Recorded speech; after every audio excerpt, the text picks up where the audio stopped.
মই আসামৰ প্ৰাগজ্যোতিষ বৰুৱা খেলিদা মুছলমান উন্নয়ন পৰিষদৰ সভাপতি এছ হাগেলি দেৱান। অসমৰ বিভিন্ন জাগাৰ ঠাইৰ পৰা বাঙালী মুছলমানক খেদিছে বা আখৰৰ নামত ডিটেনশ্যন কেম্পত নিবলৈ আৰম্ভ কৰিছে।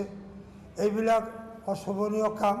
যিবিলাক মানুহক বৰপেটাৰ পৰা নিছে তেওঁলোকে 1951 চনত NRC আছে, তেওঁলোকক আখৰৰ দেখুৱাই দিছে। ফাইনেল NRCটো তেওঁলোকৰ নাম আছে। বাঙালী মুছলমানৰ কাৰণে যিটো অসুবিধা বুলি কৈ আছে অসমীয়া জাতিসত্তাই, এইটো ভুল ধাৰণা। বাঙালী মুছলমানে অসমীয়া জাতিসত্তাক পাৰিলে বহুত উপকাৰ কৰি আহিছে, অনুভৱ কৰা নাই। ইয়াৰ অনুভৱ কৰাৰ কাৰণে বাঙালী মুছলমান প্ৰস্তুত নহয়। এই বাঙালী মুছলমানক 1948 পৰা 1950 পৰ্যন্ত 2 বছৰ ৰাইটিং কৰি প্ৰায় 6 লক্ষ মানুহ বিতাড়িত কৰিছিল। তেওঁলোকে পূৰ্ব পাকিস্তানত যাই আশ্ৰিত হৈছিল। তেওঁলোকক আকৌ উভতাই অনা হ'ল 1950 চনৰ 8 অক্টোবৰত নেহৰুলৈকে পেক্ট মাতি উভতাই আনিলে।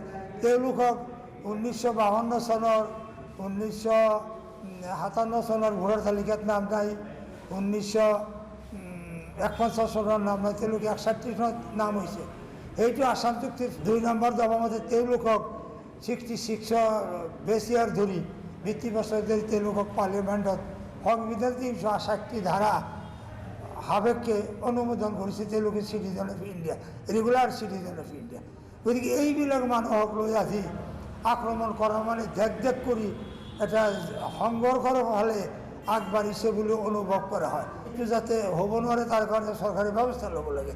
আৰু এটা কথা, মন্দিৰত মাংস দিয়া এই ছিষ্টেমটো ধৰাবাৰ হিন্দু বিচাৰ নহয়। গতিকে সতৰ্ক হোৱা উচিত, চৰকাৰে সতৰ্ক হওক। আৰু যিবিলাক মানুহ এইবিলাক কৰি আছে আপোনালোকে সতৰ্ক হওক। আজি সংঘৰ্ষ এটা লাগিলে মুছলমানে মৰিব, হিন্দুও মৰিব, ট্ৰাইবেলো মৰিব, চবেই মৰিব। কিন্তু সেইদিন নাই যে আপুনি যি ইচ্ছা কৰিব তাকেই হ'ব, নহয়। যে প্ৰতিপক্ষ হৈ যাব পাৰে। কিন্তু মই আহ্বান ৰাখোঁ আপোনালোকে যাতে এই অশুভ কামত লিপ্ত নহ'ব। বাঙালী মুছলমান আসামৰ কাৰণে সম্পদ। আপুনি কোনো বিশ্বৰ কোনো ইতিহাসবিদ কোনেও ক'ব নোৱাৰে। আৰু সেইটো মানে আপোনাৰ কমলেন্দু গুহক কৈছিল যে বাঙালী মুছলমান আসামৰ হাবিবন অটব্য অৰণ্য চাফা কৰাৰ কাৰণে মূল সম্পদ। তেওঁলোক অবিহনে এইটো সম্ভৱ নাছিল। মিলনেও কৈছিলে। আৰু আলফাৰ পৰেশ বৰুৱাই এইটো ঘোষণা কৰিছিল যে বাঙালী মুছলমান অসমৰ সেউজীয়া পথাৰৰ সৈনিক। গতিকে আজি কিয় এনে অত্যাচাৰ আৰম্ভ হৈছে, এইটো মই আহ্বান ৰাখোঁ। আপোনালোকে সুস্থিৰ হৈ আমাৰ প্ৰতি কোনো মনোমালিন্য ভাৱ নাৰাখিব।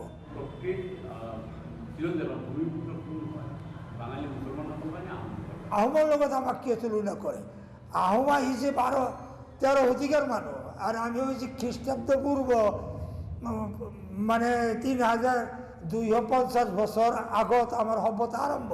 আৰু তাৰো 50,000 বছৰ আগত আমাৰ মানুহ বৰ জীৱন ব্যৱস্থা লৈ ইয়াত আছে। মহাপুৰুষলৈ ধ্বংস গৈছে। যিখিনি আছে সেইখিনিয়ে এই দেশটো সৃষ্টি কৰিছে। গতিকে আহোমৰ লগত আমাৰ তুলনা নহয়, আমাৰ লগত কাৰো তুলনা নহয়। আৰু আহোমৰো বহু পিছত প্ৰায় 100-200 বছৰ পিছত ব্ৰাহ্মণ কলিতা এই কেৱট এইবিলাক মানুহ আহিছে। এইবিলাক মানুহতো কামৰূপৰ মানুহ নহয়, প্ৰাগজ্যোতিষৰ মানুহ নহয়, ইণ্ডিয়াৰ মানুহ নহয়। এতিয়া তেওঁলোকে ভাৰতীয় নাগৰিক। কিন্তু তেওঁলোকে ভাবিছে যে এই বাঙালী মুছলমানৰ ভিতৰত বুদ্ধিজীৱীও নাই, ইতিহাস গাঁথা মানুহ নাই। আমি যি ইচ্ছা তাকে কৈ দিল্লীৰ আইন বনাই এইবিলাক মানুহক মাৰি দিম। এইটো নহ'ব। বন্ধুসকল, আপোনালোকক আহ্বান দিছোঁ। সেইদিন গ'ল, এতিয়া ভাতৃত্ববোধেৰে চলক। আমি আইন আৰু সাহিত্যৰ জগতে দি ৰেডি হৈছোঁ। আমাৰ দেশ আমি ৰক্ষা কৰিম। প্ৰত্যেকখিনি যে বাঙালী, প্ৰত্যেকখিনি যে মুণ্ডা, প্ৰত্যেকখিনি যে প্ৰাচীন দামিল, প্ৰত্যেকখিনি যে দামিলসকলৰ ট্ৰাইবেলৰ গোড়া, ট্ৰাইবেলৰ আগৰ মানুহ এইবিলাক দামিল, সেইবিলাক তেওঁলোকক মিলেচ্ছ বুলি কৈছে। সেইবিলাক মিছ বুলি কৈছে। এইবিলাক প্ৰকৃতখিনি যে মিয়াৰ কোনো সংজ্ঞা নাই। মিয়া শব্দটো হৈছে, আমি কৈছোঁ এইটো ভদ্ৰ, এইটো কৈছে মিয়া বনোৱাৰ অন্তৰালত এটা কথা মোৰ ধাৰণা হয়, সেইটো হ'ল অসমীয়া জাতিৰ যিটো সংজ্ঞা নোহোৱা হ'ল অসমীয়া ভাষা সংস্কৃতি যাব বুলি চিফ মিনিষ্টাৰ বিধানসভাই ক'ল তেওঁ ভয় খাইছে যে অসমীয়া যাব গতিকে মিয়া শব্দৰে যদি বাঙালী মুছলমানক বিচ্যুতি ঘটায় অসমীয়া বনাব পাৰি অসমীয়াৰ এটা সম্প্ৰদায় বনাব পাৰি মিয়া সেইকাৰণে বাঙালী মুছলমানৰ ভিতৰতো কিছু শিক্ষিত নিৰ্বোধ কিছু বেমাৰী মানুহক লগাইছে তেওঁলোকে এম এ ডক্টৰেট PhD এইবিলাক লয় মিয়া নামত PhD লোৱা বিশ্বৰ কথা আছে না এই যদি ইউনিভাৰ্চিটিত তেওঁলোকে মিয়া নামৰ PhD দিয়ে সেইবিলাক মানুহৰ কেনেকুৱা ইউনিভাৰ্চিটি প্ৰফেচাৰ অলপ দেখাৰ মন গৈছে কি ছাবজেক্টের উপরে দিয়ে মিয়া একটা শব্দ হল না রাস্তার পৰা খুঁটি নিয়ে শব্দের উপৰত PhD হয় নেকি এইবিলাক চলিছে এইবিলাক আৰু মই নকওঁ মিয়া বোলা কোনো বস্তু নহয় এইটো মানুহে কয় এটা উদাহৰণ অলপ নিম্নমানৰ হয় যে গোড়াৰ ডিম ঠিক তেনেকুৱা এটা ডিম ইয়াৰ কোনো অৰ্থ নাই আৰু এইটো জাতি সম্প্ৰদায়ৰ নামত এটা শূন্য ডাঙৰ শূন্য নাই অসমীয়াৰ কোনো ভিত্তি নাই মানে অসমীয়া নিজেই কৈছে আমি অসমীয়া নহয় কিয় ভিত্তি থাকিব আর এইটো কৈছে মই তাৰিখ দি দিছোঁ এতিয়া অনলাইনে চাওক আপোনালোকে দিছপুৰ যাই চাওক ফাইলটো চালেই হ'ল চুক্তি ৰূপায়ণ মন্ত্ৰী ভূপেন্দ্ৰ বৰ্মন আছিল সেইটো মিটিং আছিল 30/9/2005 সেই তাৰিখে সেইটো হ'ল সিদ্ধান্ত হ'ল আমি অসমীয়া নহয় ভিত্তি কেনেকৈ থাকিব ইউনিকোড নাম্বাৰ যেনিবা গৈছে ইউনিকোড নাম্বাৰ নাই ভাষা কেনেকৈ থাকিব আন্তৰ্জাতিকভাৱে ইয়াৰ পৰিচয় নাই বাঙালী অসমীয়া লিখি দিয়েছে তেনেহ'লে ভিত্তি নাই এতিয়া আপুনি বাঙালী অসমীয়া লিখি যদি অসমীয়া থাকিব লাগে বা বাংলাদেশৰ পৰা যদি এই নো অবজেকশ্যন চাৰ্টিফিকেট আনি অসমীয়া বচাব লাগে তেনেহ'লে আপুনি অসমীয়া মাতৃভাষা কৈ আপুনি ক'ত যাব বিচাৰিছে আপুনি বুজক না আমি বাঙালী মুছলমান অসম বাঙালী অসমবাসী না অসমীয়া অসম হ'লে আহোমৰ যদি নহয় সেইটো সাহিত্যসভাই ফাইনেল কৰক আমাকো মাতক যে অসমটো অসমান মাটিৰ অসম এইটো আহোমৰ ঐতিহ্যৰ অসম নহয় অ'কে মানি ল'ম আৰু যেতিয়া ক'ব অসম অসমীয়াৰ আহোমক যে অসম অসমত থাকিব আহোমসকল অসমত থাকিব সেই উজনিত চিফ মিনিষ্টাৰে সেইটো সমৰ্থন দিয়ক বিধানসভাত আমি অসমীয়া কেনেকৈ হ'ম হিতেশ্বৰ বৰবৰুৱা যিজনে অসমীয়া সাহিত্য বনাইছে হিতেশ্বৰ বৰবৰুৱাই তেওঁ কৈ গৈছে যে আজি 1925 চনৰ 29 ডিচেম্বৰত জাতিটো সৃজন কৰিলে ইয়াৰ আগত পৃথিৱীতে অসমীয়া জাতি নাছিল কিন্তু সৃজন কৰা জাতি এইটো বিলুপ্ত হ'ব পাৰে আমাৰ মতেতো বিলুপ্ত নহয় যিকেইটা অসমীয়া আছে চলিব তেওঁলোকে এতিয়া হেমন্ত বিশ্ব শৰ্মা ডক্টৰ হেমন্ত বিশ্ব শৰ্মা মাননীয় মুখ্যমন্ত্ৰীক কেনেকৈ কয় সেইটো তেওঁ সুধিব লাগিব মই নাজানো কিন্তু মই জানো অসমীয়া জাতি থাকিব কিন্তু তেওঁ বিলুপ্ত হোৱাৰ কথা কিয় কৈছে সেইটো কৈ বাঙালী মুছলমানক বেছি বুজাব খুজিছে কিন্তু বাঙালী মুছলমান নহয় হেমন্ত বিশ্ব শৰ্মাই বুজা উচিত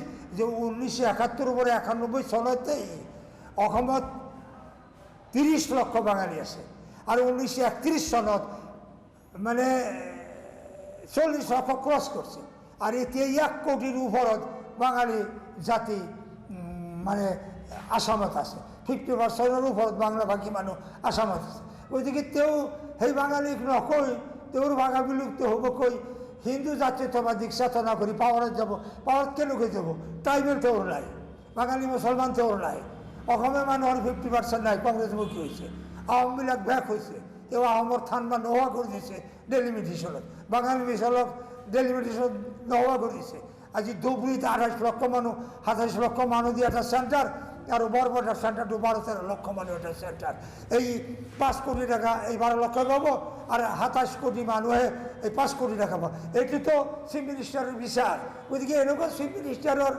জাতি থাকে না থাকে এইটো আমাৰ বাঙালী জাতিৰ বিচাৰ্যৰ বিষয় নহয় নহয় হিমন্ত বিশ্ব শৰ্মা খিলিঞ্জা নহয় বুলি খালি কি মই কোৱা নাই হিমন্ত বিশ্বৰ বংশধৰ আৰু যিবিলাক 39টা জাতি ইউৰোপৰ পৰা যিবিলাক মানুহ আহিছে খ্ৰীষ্টাব্দ 1000 পৰা খ্ৰীষ্টাব্দ পূৰ্ব 6 খ্ৰীষ্টাব্দ 1000 খ্ৰীষ্টাব্দ 1000 পৰা আহি আপোনাৰ ইৰাণ তুৰ্ফান নামে ঠাইত তেওঁলোকে স্থিতি লৈছিল তাৰে পৰা খ্ৰীষ্টাব্দ 6ত আহি আমাৰ হিন্দু দ্ৰাবিড়ৰ দেশত নামিছিল তাৰে পৰা যুদ্ধ কৰি তেওঁলোকে বহিছে এই 29টা জনগোষ্ঠী তেওঁ এটাও খিলিঞ্জা নহয় ইয়াত খিলিঞ্জা হ'ল 20টা জনগোষ্ঠী আবিৰ আৰু অষ্টিক আর তার পিছত আহিছে ট্ৰাইবেল আর পশ্চিমা অঞ্চলত আহিছে ট্ৰাইবেলৰ আগত আহিছে এই যে এইবিলাক যে মই ক'লোঁ আৰ্য তেওঁলোকে এটা কথা আপুনি মনত ৰাখিব যিবিলাক জনশূন্য ভূমিত পদাৰ্পণ কৰা নাই তেওঁলোক খিলিঞ্জা নহয় এতিয়া হিমন্তই হওক চিফ মিনিষ্টাৰ হওক প্ৰাইম মিনিষ্টাৰ আজি যিজন প্ৰাইম মিনিষ্টাৰ তেওঁ খেলি জানা হয় চাইম বংশৰ মানুহ, তেওঁলোকে ইৰাকৰ দক্ষিণ ফাল উত্তৰ ফালৰ পৰা অহা মানুহ, তেওঁলোকে আৰ্য, তেওঁলোকে আমাৰ ভাৰতবৰ্ষৰ মানুহ দ্ৰাবিড় নহয়। তেওঁলোকে কওক প্ৰাইম মিনিষ্টাৰ আজি নৰেন্দ্ৰ মোদী দ্ৰাবিড় হাক নাই, ইতিহাস নাই। তেওঁলোকে ইতিহাস বনোৱাৰ কাৰণে ইউনিভাৰ্চিটিত ঘূৰি আছে। দ্ৰাবিড়ৰ ওপৰত ইতিহাস বনাব নোৱাৰে, ইতিহাস তৈয়াৰ কৰিব নোৱাৰি, ইতিহাস হৈ আহে, অট'মেটিক ইতিহাস হৈ আহে। গতিকে আমাৰ ইতিহাস হৈ আহিছে। আমি আদিমূল মানুহ বাঙালী, আদিমূল মানুহ আমাৰ দ্ৰাবিড়, আদিমূল মানুহ আমাৰ গংগাৰেড্ডি, আদিমূল মানুহ আমি বঙাল, আদিমূল মানুহ বাং, আমি অং, পুন্দ্ৰ, বঙাল। এই জাতিগোষ্ঠী আমি প্ৰতিষ্ঠিত ভাৰতবৰ্ষৰ প্ৰথম মানুহ। এই মানুহৰ লগত কোনো জাতিৰ তুলনা নকৰাই ভাল। আৰু কোনো সাংবাদিকে যেন আমাক ইনচাল্ট কৰি কোনো কথা নকয়। নাই, সন্দেহযুক্ত নাগৰিক সেইবিলাক বুজা নাই, সাংবাদিকসকলৰ অধ্যয়ন নাই, একো নাজানে কৈ আছে। লোকবিয়ালত যাৰ যাৰ ভাষা লিখিব, সংবিধানে কৈছে নিজা নিজা মাতৃভাষা লেখা। মই বাংলাভাষী লিখিম, কোনোবাই বাঙালী লিখিব, কোনোবাই হিন্দী লিখিব, অসমীয়া ভাষাই কোনো অসমীয়া লিখিব, কি আহোমবিলাকে আহোমো লিখিব পাৰে, ট্ৰাইবেল বড়োবিলাকে বড়ো লিখিব। গতিকে ইয়াত কোনো বাধা দিয়া, কোনো দাদাগিৰি কৰা, ইয়াত কোনো আক্ৰমণ কৰা সেইদিন নাই। এইটো কোনেও সহ্য নকৰিব আজিকালি। পৰুৱা কৰা সময় নেকি? এইটো যাৰ যি ভাষা সি লিখিব। মাৰ যিটো ভাষা, মাৰ লগত বেইমানি নকৰিলেই হ'ল। নাই, ৰাজ্যিক ভাষা অসমীয়া, মাতৃভাষা আমাৰ বাঙালী। মোৰ মা বাঙালী, বাবা বাঙালী, দাদা বাঙালী, আমাৰ পূৰ্বপুৰুষ বাঙালী, পূৰ্বপুৰুষ গংগাৰেড্ডি, পূৰ্বপুৰুষ দ্ৰাবিড়, পূৰ্বপুৰুষ আমাৰ কৰ্মী সমাজ। আমি প্ৰতিষ্ঠিত ভাৰত, প্ৰতিষ্ঠিত মানুহ। আমি কিয় কালি হৈছে জাতি 80 বছৰে হোৱা নাই, জাতি হৈছে আকৌ তেওঁলোকে কৈছে আমি অসমীয়া নহয়, অসমীয়া বনাই ৰখাই অসমীয়া নহয়। কালি অসমীয়া কম বাকী নহয়, কি বাকী হিন্দী বাকী। আমাৰ অৱস্থা কি হ'ব? আমি কিয় মানুহৰ পিছে পিছে দৌৰিম? আমাৰ ভাষাৰ কৃষ্টি কলাৰ সংস্কৃতি আছে। 4-5জন 6জনৰ ওপৰত দেখিম বাংলাক সেই মানুহ নোবেল বঁটা পাইছে। কোনো জাতি পাইছে নেকি? নাই, আহোমটো খিলিঞ্জীয়া নহয়, আহোম পুৰণা মানুহ, ইণ্ডিয়ান। তেওঁলোকৰ অৱদান আছে। তেওঁলোকে হাত ৰজা মাৰি অসম বনাইছিল, আসাম বনাইছিল, বা তেওঁলোকে বংগত থাকিছিল, এটাষ্ট হৈছিল, আকৌ থাকিলে। তেওঁলোকৰ চিফ মিনিষ্টাৰ থকা অৱস্থায় আসামত যেতিয়া শাসন দি গৈছে, এক্সেলেণ্ট শাসন দিছে। কোনোবাই ভুল কৰিছে, নকৰা নাই, এইটো ভুল হয়, এইটো মই গ'লেও ভুল হ'ব। কিন্তু সেইবুলি আহোমৰ অৱদান আছে। কিন্তু সেইবিলাক ব্ৰাহ্মণ কলিতা কাশ্যপ তেওঁলোকে কি কৰিছে? তেওঁলোকে আহোমৰ লগত চলিব নেকি? আহোমে অসমীয়া জাতি বনাইছে, আহোমৰ ভাষা সৃষ্টি কলা কৈছে, আহোমৰ ভাষা হ'ল তাই আহোম। তেওঁলোকে অসমীয়া ক'ৰ পৰা পালে? শব্দবিলাক ক'ৰ পৰা আনিলে? আহোমক সোধক। তেওঁলোকে আহোম ভাষাটো যে বাদ দি যিটো অসমীয়া মানিলে, অসমীয়া শব্দবিলাক ক'ৰ পৰা পালে? হিতেশ্বৰ বৰ্মনে কৈছে 1925 চনৰ আগত অসমীয়া ভাষা, অসমীয়া জাতি পৃথিৱীত নাছিল। জাতি যদি নাই, ভাষা ক'ত থাকিব? তেনেহ'লে 1925 চনৰ পিছত এইবিলাক হৈছে। 18 শতিকাত জনচনে বনাইছে এই ভাষাটো, কোচবিহাৰৰ পৰা মিছন কৰি। শব্দ ক'ৰ পৰা পাইছে?